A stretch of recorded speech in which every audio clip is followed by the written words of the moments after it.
¿Quieren sentarse, hermanos, por favor?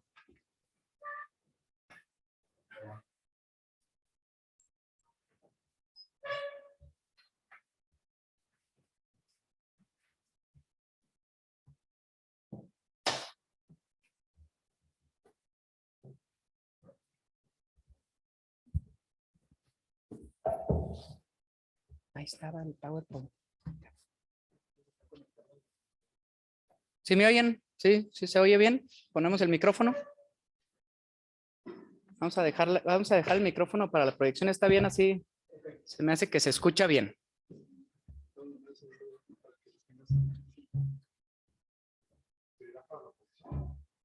Sí, ahí está. El micrófono está ahí en la proyección para que se escuche mejor la...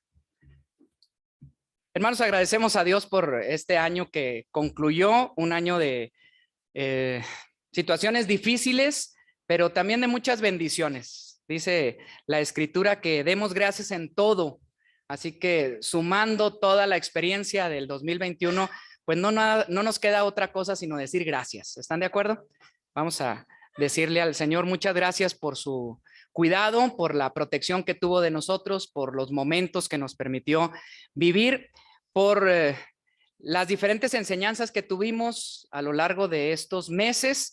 Y los últimos 3 meses platicamos de algunos personajes valiosos en el texto bíblico, pero que no se roban los reflectores.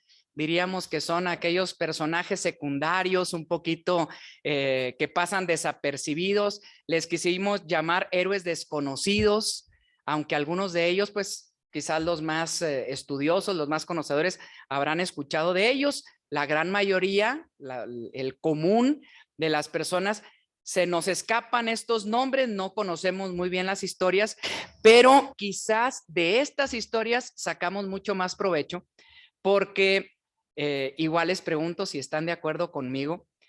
Compararnos con gigantes de la fe como Abraham, como David, como José, pues a veces decimos, sí, bueno, es que ellos fueron los grandes héroes de la fe. Pero cuando descubrimos historias más simples, más sencillas, alguien que quizás se menciona de pasadita en la Biblia por alguna mención muy cotidiana, pero que cambió el rumbo de la historia y que afectó positivamente a alguien en especial, y eso influyó más adelante, nos hace pensar que también nosotros en lo pequeño, en lo cotidiano, en lo diario, en lo simple que podemos influir, también podemos ser parte de los propósitos de Dios. Vamos a terminar con esa serie hablando de un héroe desconocido más, pero vamos a dar inicio a la nueva serie de temas que ustedes también nos compartieron su opinión y nos dijeron que les gustaría escuchar a lo largo de este siguiente trimestre. Fue la serie que obtuvo mayor votación, Los propósitos de Dios. Así que el título del tema son las 2 series. Me pareció interesante que se presentara así. Vamos a hablar de un héroe desconocido y de los propósitos de Dios obtenidos de ese personaje también. Bueno, pues vamos a iniciar con una pregunta. Si ustedes recuerdan, ¿quién dirían ustedes en una trivia, en un maratón bíblico, quién fue el más grande rey en la Biblia? Escuché ya, David. ¿Salomón? David es el rey por excelencia. Salomón, el hombre más sabio, más rico. ¿Quién dirían? ¿Saúl el primero? Lo eligieron porque era de buen parecer el prototipo de un rey. A lo mejor alguien que no fuera de Israel, Ciro, Darío, estos reyes poderosos de la Siria, de Babilonia, que entran en la historia del pueblo de Israel, ofreciendo ellos la liberación del pueblo y la reconstrucción de Israel. Bueno, pues sorpréndanse, la Biblia dice que es otro, y lo cita en 2 de Reyes 18:5 con estas palabras: ni después de este personaje, ni antes de este personaje, hubo otro como él entre todos los reyes de Judá. Ni David, ni Salomón, ni Ciro, ni Darío, ni el que pongan ahí, ni antes ni después más grande que este rey. Les doy una chancita. ¿Alguien? Sorprendan con sus conocimientos al que tienen junto a usted. 5, 4, 3, Entonces dijo, Jesucristo, el Rey de Reyes y Señor de Señores. Sí, pero estamos hablando de la historia del pueblo. Bueno, este personaje lleva por nombre Ezequías. Segunda de Reyes 18, les platico la historia. En el tercer año de Oseas, hijo de Ela, rey de Israel, comenzó a reinar Ezequías, hijo de Acaz, rey de Judá. Para poner el contexto. En este momento ya pasó el tiempo de Saúl, de David, de Salomón. Los dos hijos de Salomón se pelearon y formaron dos reinos. Israel ahora es el reino del norte, que tiene 11 tribus, se llaman Israel. Y al sur está una sola de las tribus, que es Judá, y ahora son dos reyes. Mientras estaba en el norte reinando Oseas, en el sur, la tribu Nice, la tribu espiritual, la tribu que se sentían más raíz de las promesas de Dios, era la tribu de Judá, y tenía otro rey que en este tiempo se llamaba Ezequías. A ver, para los de mucho conocimiento. ¿Hijo de quién? De Acaz. Dijo ahorita en la mañana el hermano Jesús, pero nomás algunos van a saber esto. Acaz es el peor rey de toda la historia del libro de Reyes. Llamé la atención. Bueno, se va a decir de Ezequías otra cosa. Cuando comenzó a reinar era de 25 años y reinó en Jerusalén, ¿cuántos? 29 años. El nombre de su madre fue Abi, hija de Zacarías. Hizo lo correcto o lo recto ante los ojos de Jehová, conforme a todas las cosas que había hecho David, su padre. Él quitó los lugares altos y quebró las imágenes y cortó los símbolos de acera, e hizo pedazos la serpiente de bronce que había hecho Moisés, porque hasta entonces le quemaban incienso los hijos de Israel, y le llamó Neustán. Mucha información en bien poquitos versos, así que lo leemos y pues, quién sabe, y le damos vuelta y seguimos la historia, pero es bien rico conocer estos detalles. A ver, dos reinos se han dividido. David fue un gran rey, Salomón llegó al esplendor de la gloria del reino unido, pero nació sus hijos. Después reinó Acaz, un rey malvado. Es aquel que es contemporáneo de Elías, ¿se acuerdan de ese tiempo? Y mandó matar, asesinó a todos los profetas de Israel. Es esa historia donde Elías ora para que descienda fuego del cielo. Este hombre era verdaderamente malvado. Suspendió el servicio a Dios en el templo. Hizo que se construyeran lugares altos. Significa que construyó iglesias para otros dioses dentro del reino de Israel. Era lo más abominable para los judíos, pues Acaz les ordenó al pueblo que fueran idólatras. Construyó lugares para Acera, una diosa extranjera. Y dice aquí un detalle interesante: cuando Ezequías, su propio hijo, sube al reinado teniendo 25 años, lo primero que hace es ir en contra de todas las reformas de su padre. Y dice, aquí lo cito de nuevamente, quitó los lugares altos, quebró las imágenes y cortó los símbolos de acera. ¿Se imaginan lo difícil que debió haber sido tomar esta decisión? El precio político que tuvo que pagar por ello. Bueno, y un detalle nada más, dice, hizo pedazos la serpiente de bronce. Este detalle es bien interesante, nomás para dejarlo aquí en nuestra cultura general. Hacía muchísimos años en la historia de Israel, cuando eran esclavos en Egipto y salieron, vagaron, ustedes lo recuerdan, 40 años en el desierto, y había una circunstancia de una plaga de serpientes que los mordían y morían. Y murieron muchos en el desierto. Y entonces Dios le dijo a Moisés que se construyera y hiciera un estandarte con la figura de una serpiente, de manera que cuando eran mordidos por las serpientes en el desierto, veían la imagen y se sanaban. Paréntesis interesante. Cuando se habla de Jesús, el día que es levantado en la cruz, se asemeja a ese momento en el cual, cuando ellos veían hacia arriba la imagen, eran sanados. Así Jesús, dice el Nuevo Testamento. Pero los judíos, como todos los seres humanos, nos equivocamos, desbarramos un poquito y tiramos mucho a la idolatría. Y entonces tomaron ese objeto, que el objeto no era el importante, sino Dios, que era el que lo sanaba. Lo tomaron y le dieron un lugar muy especial. Y hasta ese momento, estamos hablando de 800 años después, todavía le quemaban incienso. Cuando usted escuche ahí alguna discusión entre cristianos respecto a si es conveniente o no la idolatría, hay quienes dicen, no, pues es que Dios lo permitió porque mira, le pidió a Moisés que construyera una serpiente y entonces era un objeto, no está mal los objetos. Pues Ezequías pensaba que sí estaba mal y le llamó Neustán, que se llama pedazo de latón. Eso es lo que significa Neustán. Entonces cuando lo sacó Ezequías dijo, ¿saben qué es esto? Es un pedazo de metal que no sirve para nada y lo destruyó. Era una revolución espiritual la que hizo Ezequías en su pueblo. Por eso va a decir más adelante, siguiente diapositiva, en Jehová, Dios de Israel, puso su esperanza.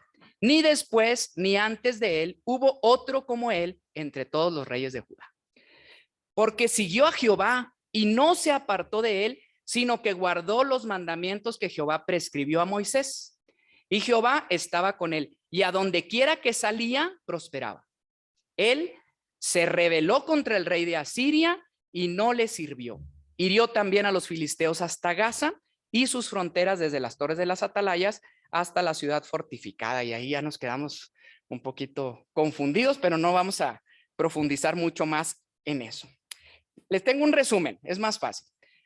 Porque si les dijera, les voy a encargar de tarea que lean Segunda de Reyes de este verso y los siguientes 3, pues son como mis alumnos y no lo van a hacer. Entonces les traigo ya aquí el resumen, la tarea hecha. ¿Qué hizo Ezequías? 1, destruyó los lugares altos y las imágenes de idolatría. 2, restauró el templo, lo reabrió para el servicio de sacrificios. Celebró la Pascua. Años que esa institución, no solamente espiritual, sino nacionalista, que celebraba la independencia de Israel, no se celebraba. Nosotros creemos que siempre los judíos celebraron la Pascua, pues la celebraron bien poquito tiempo. Una parte fue durante el reinado de Ezequías. Colocó la celebración de la Pascua y además tiene un detalle muy interesante que lo cita el libro de las Crónicas, que habla también de su vida, que invitó a su enemigo, el rey del norte, para que celebraran juntos la Pascua. O sea, tuvo intenciones de reunificar el imperio. Siguiente, Asiria, y aquí entra en la historia un imperio que va a ser importante.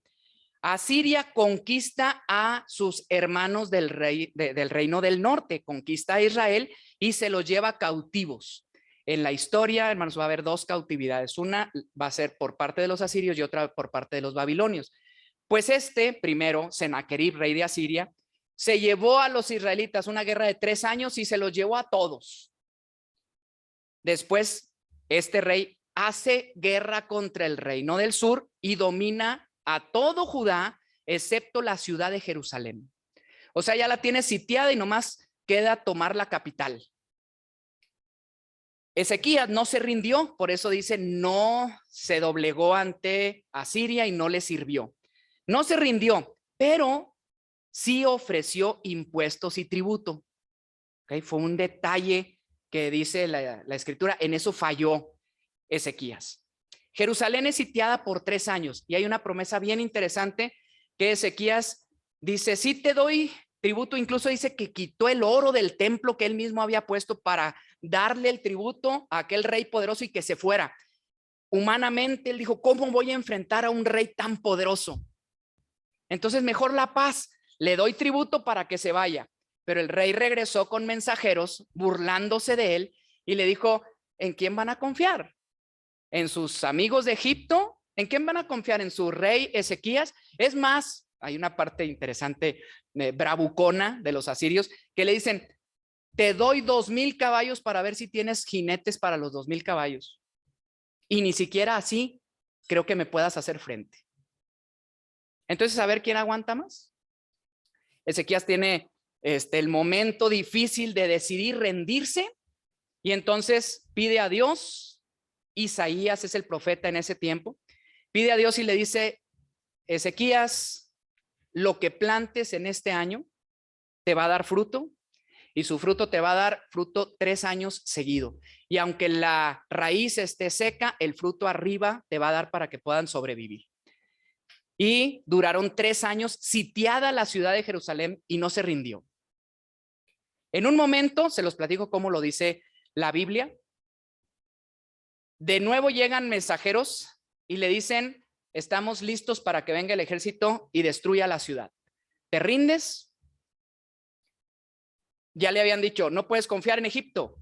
Le dijeron, no deben de confiar en Ezequías, su rey es débil. Pero la última vez que se presentan le dicen, ¿de veras vas a confiar en Jehová, tu Dios? Y fue el gran error de los asirios. Porque entonces Ezequías le dijo, Señor, ¿vas a permitir que se blasfeme tu nombre? Y yo le dije, no te preocupes, está resuelto. Y nada más en un solo verso de la escritura dice, en esa noche el ángel de Jehová hirió al campamento de los asirios y murieron 185,000 soldados. Y Sennacherib se retiró. A lo mejor se dice, la historia la cuentan como la quiere el vencedor, ¿verdad? Si es que estamos leyendo de la Biblia, ¿será cierto o no? Dirían los más incrédulos. Bueno, pues sorpréndanse, hermanos, que los libros de la historia de Asiria relatan algo muy similar. Relatan que todos los pueblos, desde Asiria hasta Egipto, fueron conquistados y se menciona excepto la ciudad de Jerusalén. Y está en las tablillas de la historia de Asiria. Coincide perfectamente la historia. Solamente dicen, no la quisieron sitiar porque le dieron tributo. Así la cuentan la historia de los asirios. O sea, ganamos porque nos dieron tributo.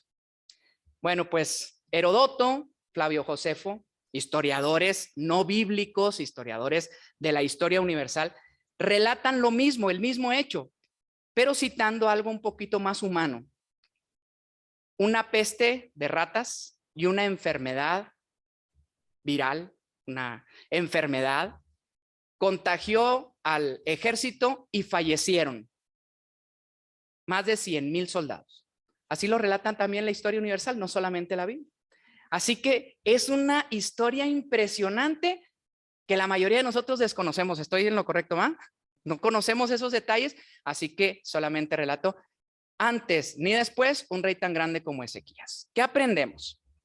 Bueno, un último momento en la historia, que este sí es un poquito más conocido. Ustedes van a decir, ah, sí, en esa historia creo que sí recordaba quién era. Verso 20, capítulo 20. En aquellos días Ezequías cayó enfermo de muerte y vino a él el profeta Isaías, hijo de Amós, y le dijo, Jehová dice así, ordena tu casa porque morirás y no vivirás. Entonces él volvió su rostro a la pared y oró a Jehová y dijo, te ruego, oh Jehová, te ruego que hagas memoria de que he andado delante de ti en verdad y con íntegro corazón y que he hecho las cosas que te agradan. Y lloró Ezequías con gran lloro. Y antes que Isaías saliese hasta la mitad del patio, vino palabra de Jehová a Isaías diciendo, vuelve y di a Ezequías, príncipe de mi pueblo. Así dice Jehová, el Dios de David, tu padre, yo he oído tu oración y he visto tus lágrimas, he aquí que yo te sano.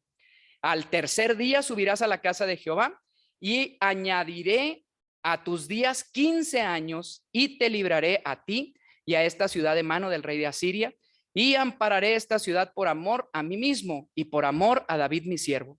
Y dijo Isaías, tomad masa de higos, tomadla, la pusieron sobre la llaga y en aquellos días, estamos hablando del mismo tiempo, estaba siendo sitiado este hombre con el corazón íntegro y le servía a Dios. 3 años sitiado por su enemigo y cae enfermo de muerte. Y llora amargamente y le pide a Dios una oportunidad. Y Dios, agradándose de su siervo, le dice, muy bien, 15 años más y además te voy a librar de tu enemigo. Una historia maravillosa. ¿Cuántos años reinó? ¿Alguien se acuerda? A ver, de tarea. Dice Alberto que siempre soy profe y pongo exámenes. 29. Está en su año 14 de reinado cuando pasa esto. Han pasado la mitad, más o menos, la mitad de su reinado,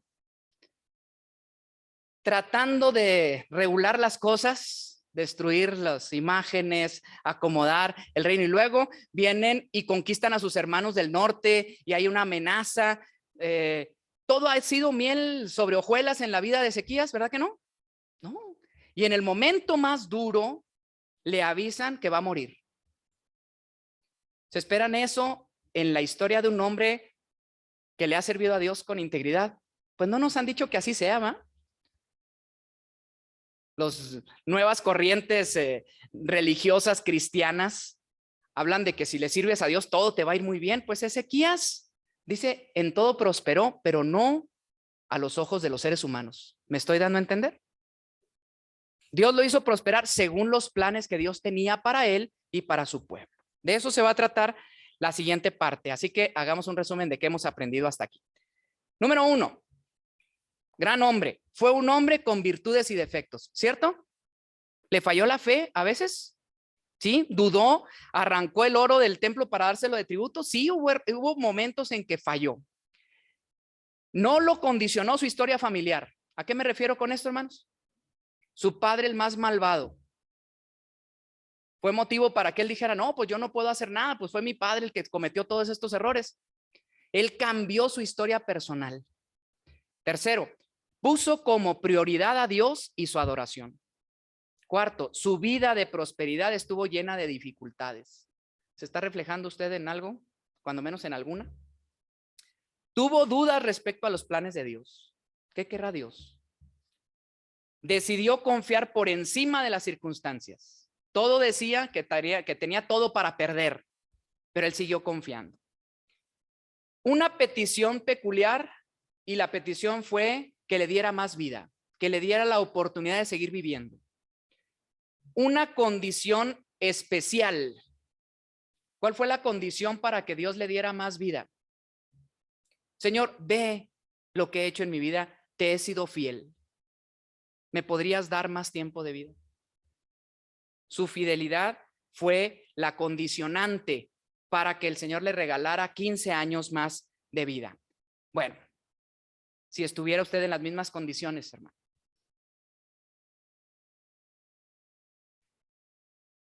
Se acerca Isaías y nos dicen, esta noche se acabó. Ya no tienes un día más. Pues pasaría lo mismo que Ezequías, ¿verdad? Nos daríamos vuelta a la pared y empezaríamos a llorar.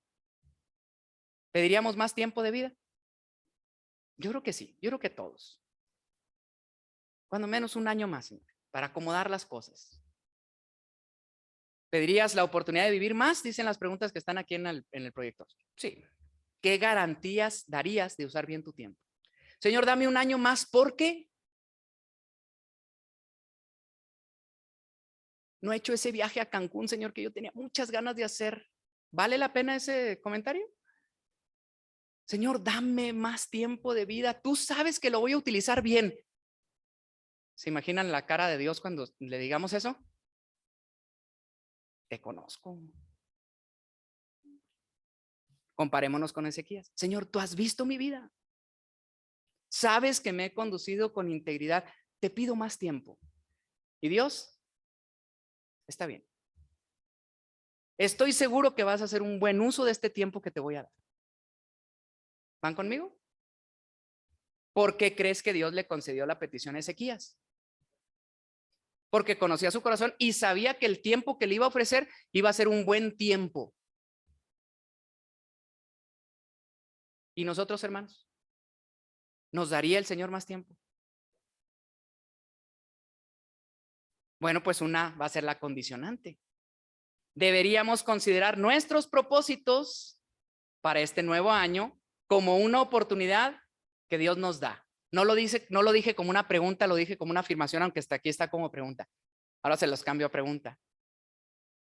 No nos dicen hasta hoy llegaste, pero ¿qué garantía tenemos? Yo creo que todos nos ponemos a reflexionar en un momento como esto y decimos, ojalá llegamos al próximo año. Ayer me enterneció mucho las palabras de Betty, me llegaron fuerte. Y yo, híjole, pues sí es cierto. Pero ninguno tenemos la seguridad de llegar a la celebración del próximo año. ¿Deberíamos considerar esta como una buena oportunidad para serle fieles al Señor?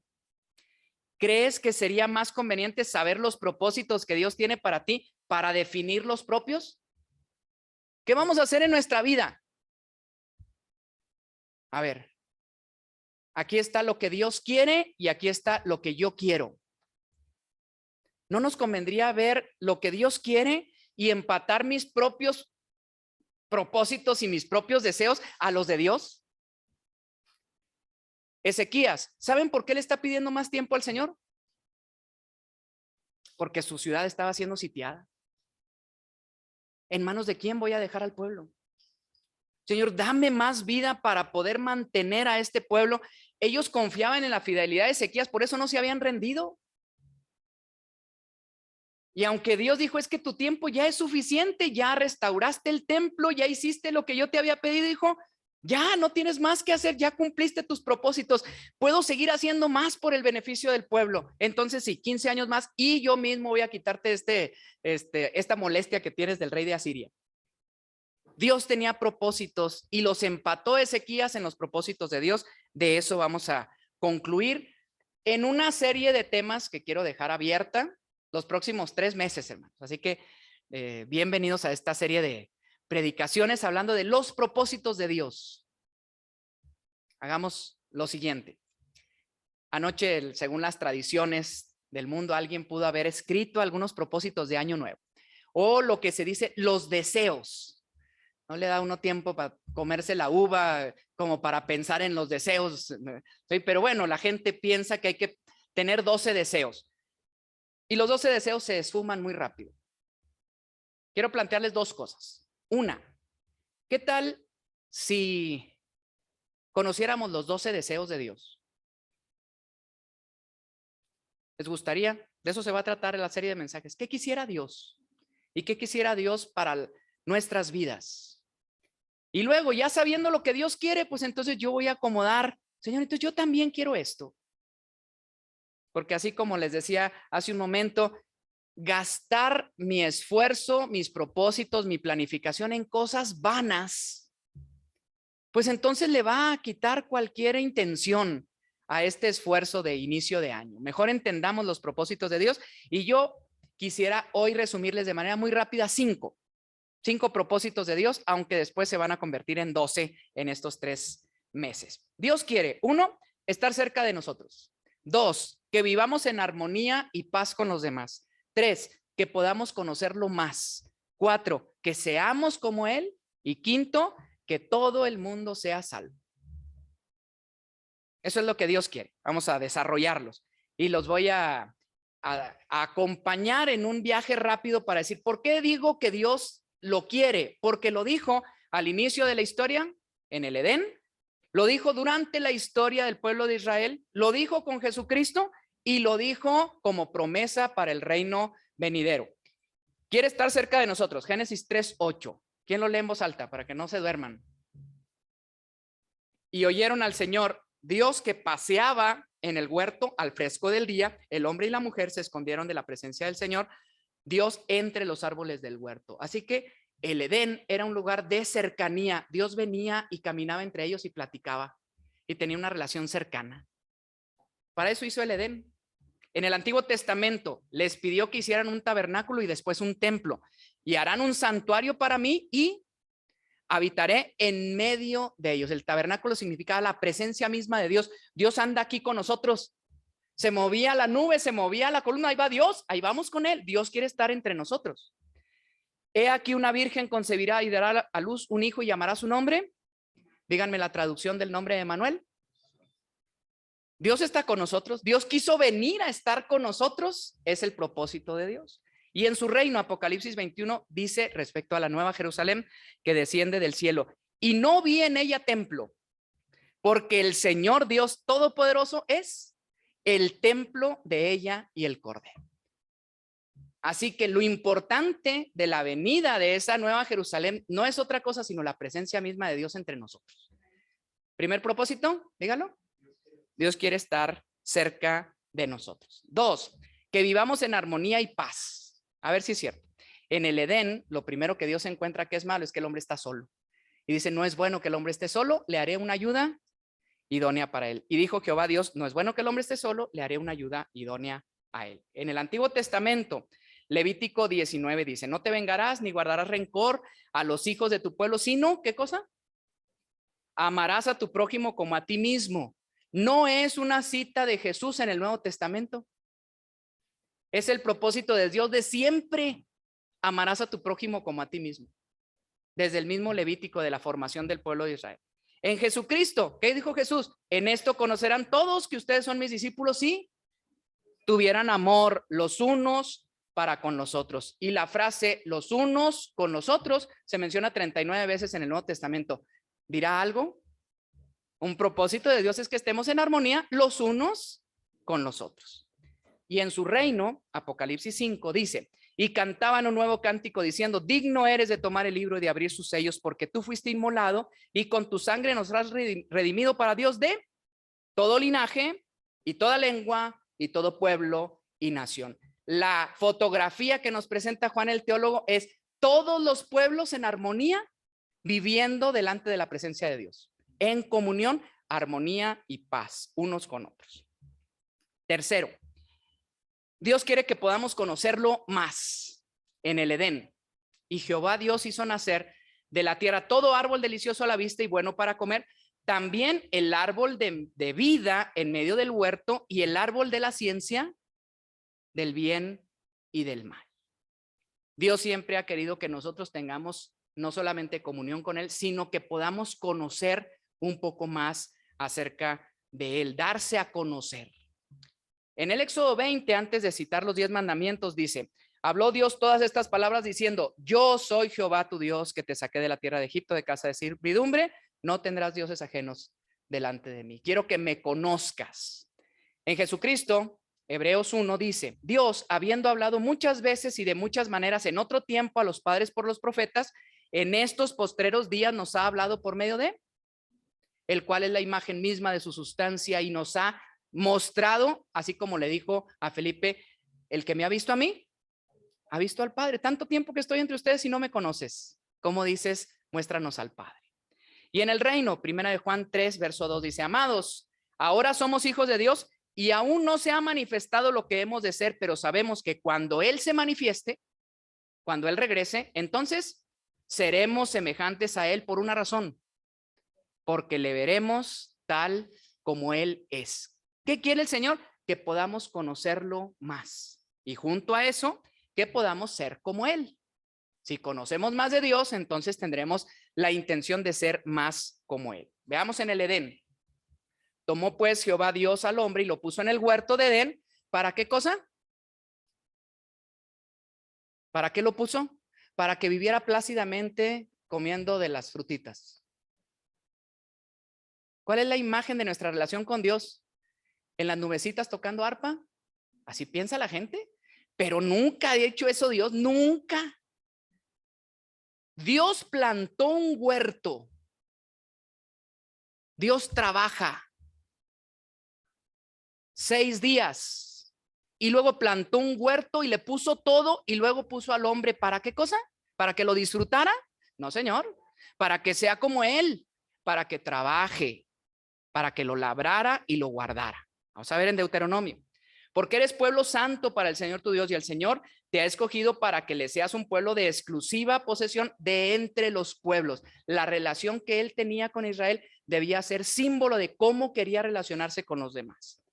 En Efesios 4 nos dice, hablando de Jesús, que cuando subió a lo alto, llevó cautiva la cautividad, y quiero subrayar esa última parte, ¿dio qué cosa? Dones a los hombres, y estoy siendo muy rápido porque ya estamos concluyendo el tiempo. Dones a los hombres significa que nos dio la capacidad para trabajar, hermanos, para hacer ahora nosotros lo que falta por completar en la obra del Señor. Lo que Dios quiere hacer no lo quiere hacer solo, lo quiere hacer a través de nosotros, a través tuyo y a través mío. Y para que lo hagamos, nos ha dado capacidades, dones, talentos, forma en la cual nosotros podamos ejercer esas habilidades. Y en su reino dice, nos ha hecho para nuestro Dios angelitos que ya no sufran nada. nos ha hecho para el Señor? Reyes y sacerdotes y a trabajarle, mijo. A reinar sobre la tierra, a poner esto en orden. Así que si queremos ser cristianos para venir y gozar de reposo completo y que el Señor haga todo por nosotros, pues nos estamos equivocando de Dios. Dios nunca ha dicho eso. Dios nos ha llamado para cumplir un propósito en la vida. Y por último, el último propósito, que todo el mundo sea salvo. Eso es lo que Dios quiere, que todo el mundo sea salvo. En Génesis 3, solamente lo menciono muy rápido, a lo mejor es de sexto año. Cuando ocurre el pecado, la condenación a la serpiente es: pondré enemistad entre ti y la mujer, y entre la simiente y tu simiente. Esta te herirá en la cabeza y tú le herirás en el calcañar. No menciono más que dicen los expertos que esta es la primer profecía mesiánica. Este verso en el Edén habla acerca de Jesús que va a destruir a la serpiente por completo. En el Antiguo Testamento puso a Israel y le dice: vendrán muchos pueblos y dirán: venid y subamos al monte de Jehová, a la casa de Dios de Jacob, y nos enseñará sus caminos y caminaremos por sus sendas, porque de Sión saldrá la ley y de Jerusalén la palabra de Jehová. Quiso poner a los israelitas, pero no para que fueran los únicos, sino para que, teniendo una relación cercana con ellos, todos los demás pueblos se acercaran a él a través de los israelitas. ¿No suena algo esto, hermanos?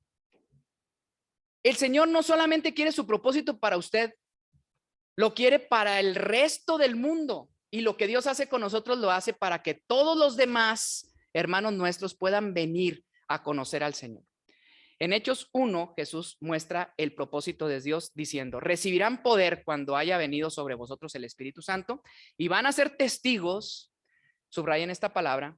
Nuestra función es ser testigos en Jerusalén, en Judea, en Samaria. ¿Y cuál es el propósito de Dios? ¿Hacerte salvo a ti? Sí, para que tú lleves el mensaje a los demás y que sea salvo todo el mundo. Eso es lo que quiere Dios. Y en el reino, Hebreos 8:11, y esto se lo voy a plantear como una última de las intenciones. En la mañana en la escuela sabática nos decían algo muy interesante, lo había pensado durante la semana. Muchos cristianos tienen su mirada puesta en las promesas de Dios en el futuro, en la eternidad, como cada quien lo conceptualice. Y en la lección se nos decía algo muy interesante: hay que darnos cuenta que Jesús nos trajo ese reino aquí y ahora, y no es para el más allá. Les decía yo en broma en la mañana, es para el más acá, para el más aquí. Díganme algo que usted anhela del reino eterno que no sea una realidad para usted desde hoy. La vida eterna. La vida eterna es que te conozcan a ti, el único Dios verdadero, y a su Hijo Jesucristo al que has enviado. Esa es la vida eterna. Y usted ya la tiene, mi hermano. Nos va a sorprender la muerte para cerrar los ojos, dormirnos un poco y que el Señor nos despierte para estar con Él. Pero la eternidad la tenemos desde ahora. Paz, ¿usted quiere sentir paz cuando el Señor venga y nos regale de su paz? Pues si no hemos sentido su paz ahora que el Señor nos ha dado, hermanos, entonces no hemos entendido nada. Pero el Señor ya nos dio su paz. ¿Qué más queremos? ¿Qué estamos esperando que va a venir? Pues yo le voy a decir, hay una sola cosa, hermano. Una sola cosa que podemos hacer aquí que no tendremos allá.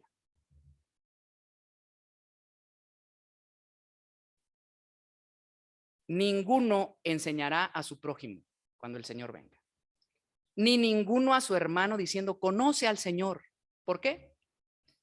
Porque todos lo conocerán. Ese es su propósito.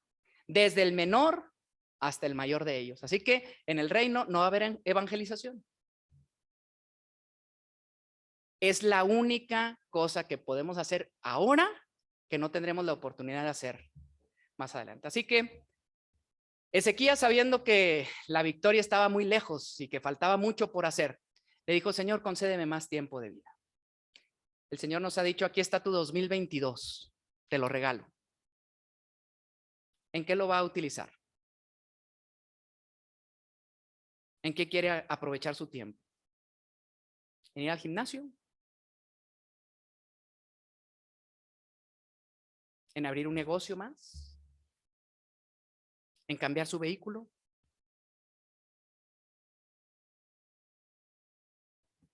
o quiere hacer realidad que Dios esté cerca de usted. Y si Dios ya dice, yo quiero estar cerca de ti, y usted dice, Señor, yo también, le aseguro que al término de este año usted va a decir, propósito cumplido. Porque no va a ser su fuerza, sino la de Dios. Dios es el que lo quiere hacer, nosotros nomás se lo vamos a permitir. Vamos a cooperar en este propósito. Y esa cooperación se llama adoración. Dios quiere que estemos cercanos a Él y tenemos que hacerlo así. No sé si usted sintió algo durante la alabanza, les agradezco mucho su presencia, hermanos, lo hacen más sentido, pero es tener esa cercanía de Dios, esa presencia de Dios entre nosotros, y no solamente en las canciones. La gente le llama adoración a estar cantando, pero adoración es hacer presente a Dios en nuestra noticia todo el día y todos los días. Segundo propósito, que vivamos en armonía con los demás. ¿Qué le parece si lo pone como un buen propósito de su vida? Quiero estar bien con otros. Quiero perdonar al que me ofende. Quiero reamistarme con otros. Eso se llama comunión. Y le voy a demostrar que eran los dos grandes propósitos de Dios cuando le dijo a aquel maestro de la ley, Jesús, el primero y más grande de los mandamientos es: ama al Señor tu Dios, adoración, con todo tu corazón, con toda tu alma, con todas tus fuerzas. Pero hay otro igualmente importante, y es: ama a tu prójimo como a ti mismo. Ese es el deseo de Dios para nosotros, que estemos bien con Él, pero que también estemos bien entre nosotros. El tercero es que podamos conocerlo más a Él. Eso se llama edificación. Que podamos conocer, que podamos aprender, que podamos construir nuestra vida más, que seamos discípulos del Señor.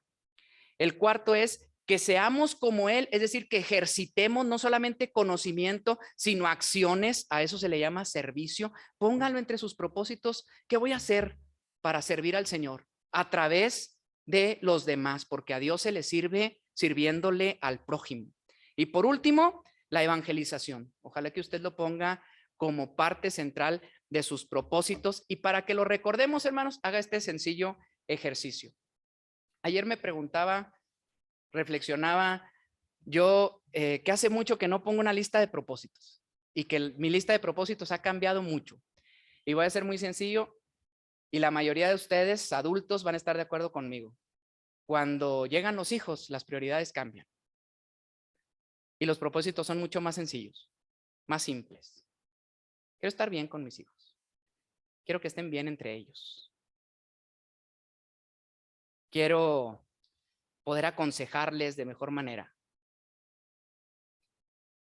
Quiero que hagan las cosas bien hechas. Y quiero que tengan una influencia sobre los demás. Ese es nuestro Padre Celestial, hermanos. Y como padre, dice, me gustaría estar bien con mi hijo. Ese es su propósito. ¿Quiere usted estar bien con su padre? Pero también quiere que esté bien con sus otros hijos. No hay cosa más difícil para un papá que ver a sus hijos peleados, que ver a sus hijos distantes entre ellos. Dios no quiere que estemos distantes a los otros, sino que los amemos profundamente. Dios quiere que lo conozcamos más, que escuchemos más sus consejos, que sigamos más la guía de vida que nos da, que nos pongamos a actuar y que podamos cumplir los propósitos de nuestra vida. Yo cada vez volteo con más preocupación y digo, ¿a qué se van a dedicar mis hijos en un mundo tan difícil? Dios los bendiga, Dios los proteja, Dios los dirija para que cumplan los propósitos en su vida, pero que sus propósitos no sea solamente hacer dinero, chicos. Que su propósito sea impactar positivamente la vida suya y la vida de los demás y de sus familias, y eso se hace viviendo de la mano de Dios. No hay otro camino. Y es nuestro mejor deseo como padres, y seguramente Dios dice, ojalá que logres tus propósitos en la vida y yo voy a estar feliz contigo. Y por último, que ese propósito alcance hasta lo último de la tierra. Gracias, hermanos, que Dios les bendiga. Hagan en ustedes que se cumplan los propósitos de Dios en su vida. Dios les bendiga.